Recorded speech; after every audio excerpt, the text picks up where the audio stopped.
was the son of the wealthiest man in Capital City, but I had never enjoyed the flattery and fake smiles that came with that title. All I had ever wanted was a normal life. Now that I was pushing 28 and still single, my mom finally lost her patience. She gave me an ultimatum: go on a blind date, or she'd disown me. On my way to the date, I passed by a luxury boutique and spotted a watch that immediately caught my eye. I was just about to pay for it when, out of nowhere, a man barged in from behind and slapped a black card down on the counter. "I'll take this watch. Wrap it up for me," he said. I stayed calm and said politely, "Sir, I saw this watch first." However, he just scoffed and snapped back, full of arrogance. "A broke nobody like you can look but not afford it. Get lost. I am the assistant to Ms. Jackson, the CEO of Jackson Group. In this city, if I want something, no one will fight me for it." "Ms. Jackson? Isn't that the exact woman I was supposed to be meeting for the blind date?" Without another word, I pulled out my phone and dialed her number. "Selena," I said calmly, "do you know your assistant is out here throwing your name around to bully people?" My mom had been singing Selena Jackson's praises nonstop, and I figured this was the perfect chance to see just how she handled things. If even her assistant could act so arrogantly in public, and she didn't do anything about it, that would only bring trouble down the road.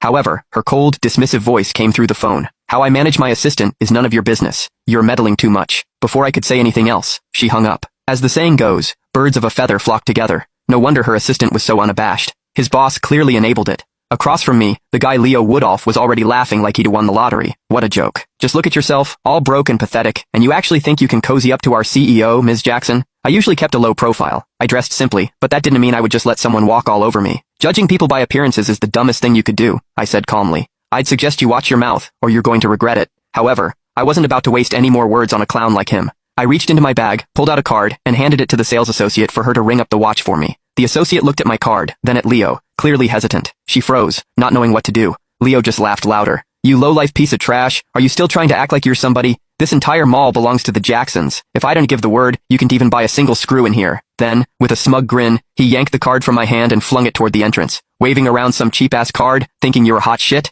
I am not falling for it. Get lost." In all my life, no one had ever dared to humiliate me like that.